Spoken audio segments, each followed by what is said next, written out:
তবে তার আগে আমি আসবো কর্নেল দীপ্তাংশ আমাদের সঙ্গে রয়েছেন।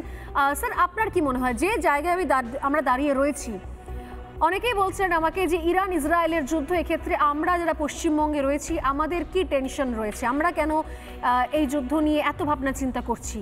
আমি কানেকশনটা দেখালাম এবং এই মুহূর্তে ইরান যেভাবে কোথাও চাপে রয়েছে, আমি তিনটে অপশনের কথা বললাম। হয় পালাবদল, 2 খামেনির আত্মসমর্পণ, 3 যুদ্ধে টানা চালিয়ে যাবে এবং সেক্ষেত্রে ধ্বংসপ্রাপ্ত হওয়া। তিনটে ক্ষেত্রেই কিন্তু এই অন্তত দুটো জঙ্গি সংগঠন হামাস এবং হিজবুল্লাহর দেশ ছাড়ার প্রবল সম্ভাবনা। সেক্ষেত্রে কোন দেশ আশ্রয় দেবে? পাকিস্তান, বাংলাদেশ, কোন দেশ? সেক্ষেত্রে আমাদের চিন্তা হওয়ার কারণ কোন কোন জায়গা থেকে? স্বর্ণালী, আপনি যেখান থেকে শুরু করলেন আমি সেখান থেকে শুরু করি। 24শে অগস্ট 2024 হামাসের একদম সিনিয়র পলিটিক্যাল লিডার, যেটা দীপাঞ্জন বাবু বলল, প্রথমে আইএসআই এবং বিভিন্ন জঙ্গি সংগঠন পাকিস্তানে তারা একটা মিটিং করে। তারপর ওরা মিটিং করে 7 এবং 8ই অক্টোবর 2024 বাংলাদেশে মিটিং হয়। ওই একই পলিটিক্যাল হেড, তার সঙ্গে আইএসআই এবং হিজবুত তাহরির এবং জামাতের কিছু লিডার, তারা 2 দিন কনফারেন্স চলে 7 এবং 8 অক্টোবর 2024।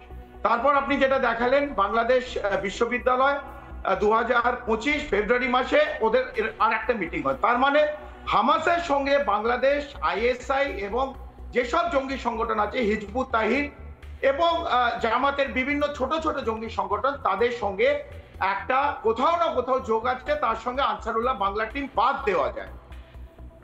তার মানে তাদের মিটিং, বাংলাদেশের মিটিং মানে আর একটাই অবজেক্টিভ এবং এম হতে পারে, ভারতের পূর্ব, পশ্চিম বাংলা এবং উত্তর পূর্ব যে 7টা রাজ্য আছে, কিরম ভাবে তাদের আঘাত করা যায়, অশান্ত করা যায়। এই 4076 কিলোমিটার যে বাংলাদেশের সঙ্গে আমাদের ইন্টারন্যাশনাল বর্ডার, সেটাকে কিরম ভাবে অশান্ত করা যায় এবং বিভিন্ন জঙ্গির ছক, সেটা পশ্চিম বাংলা হতে পারে, অন্য রাজ্যে হতে পারে, অথবা এই 7টা উত্তর পূর্ব হতে পারে। একদম কারেক্ট, এই খবরটা কারেক্ট। তার সঙ্গে যে লড়াই চলছে এখন এই মধ্যপ্রাচ্যে ইসরায়েল এবং ইরান, এইটা আমার ব্যক্তিগত ওপিনিয়ন, আপনি একরকম ভাবে বললেন, এটা খুব তাড়াতাড়ি শেষ হবে না। এবং যদি মার্কিন যুক্তরাষ্ট্র ইসরায়েলের পাশে প্রথম ক্ষেপণাস্ত্র করে, তাহলে ওনারা কিন্তু জড়িয়ে যাবে এই যুদ্ধের মধ্যে। সেটা হবে না হবে সময়ের অপেক্ষা, আমি বলতে পারছি না। কিন্তু আমি এইটুকুনি জানি যে ইসলামিক দেশ মিডল ইস্টে আছে, ওখানে 40,000-এর বেশি মার্কিন যুক্তরাষ্ট্র সেনা অলরেডি বিফ আপ করা হয়েছে, আজকে নয়, বিগত 6 মাস ধরে। এবং 3টে এয়ারক্রাফট ক্যারিয়ার অলরেডি কিন্তু পার্সিয়ান গালফ এবং আরব সাগরে বিভিন্ন জায়গায় ঘুরে বেড়াচ্ছে, খুব শিগগিরই এটা ঘিরে ফেলতে পারে।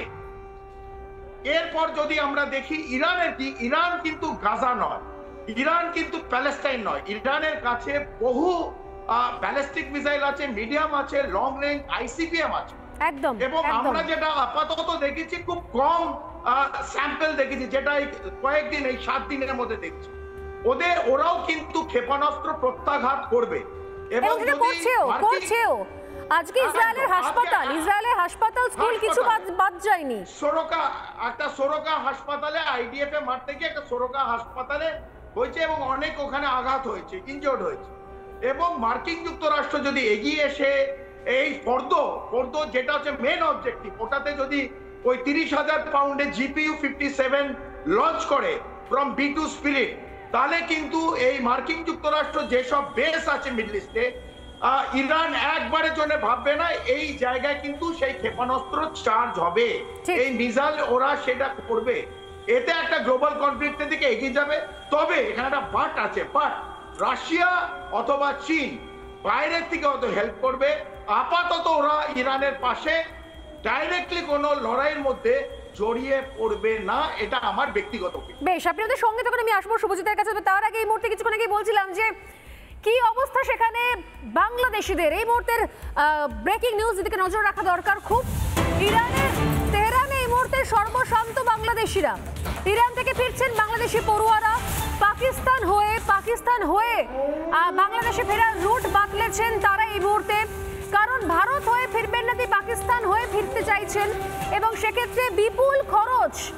কারণ স্থলপথে যেভাবে তারা পাকিস্তানে পৌঁছচ্ছে এবং পাকিস্তান থেকে বিমানে বাংলাদেশ ফিরছে, সেটা বেশ ঘুরপথের রাস্তা এবং সেখান থেকে আর কোনো রাস্তা নেই এবং সেই জায়গা থেকে সর্বশান্ত হয়ে ফেরা, প্রায় দেউলিয়া হয়ে।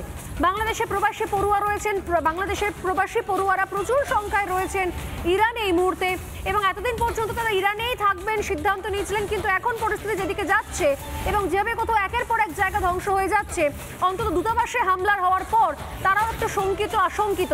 পাকিস্তান থেকে বিমানে ফিরিয়ে আনা হবে বাংলাদেশিদের, পড়ুয়াদের পাকিস্তান হয়ে ফেরায় বিপুল খরচ, দেউলিয়া হয়ে বাংলাদেশে ফিরছেন তারা। ইরানে থাকা প্রবাসীরা, বাংলাদেশি হাই কমিশনের আধিকারিকদেরও স্থানান্তর করা হয়েছে ইতিমধ্যে। নানা ধরনের কন্টেন্ট দেখার জন্য লাইক করুন, শেয়ার করুন আমাদের ফেসবুক পেজ, সাবস্ক্রাইব করুন আমাদের ইউটিউব চ্যানেল। পাশাপাশি অন্যান্য ব্রেকিং নিউজের জন্য অবশ্যই চোখ রাখুন রিপাবলিক বাংলায়।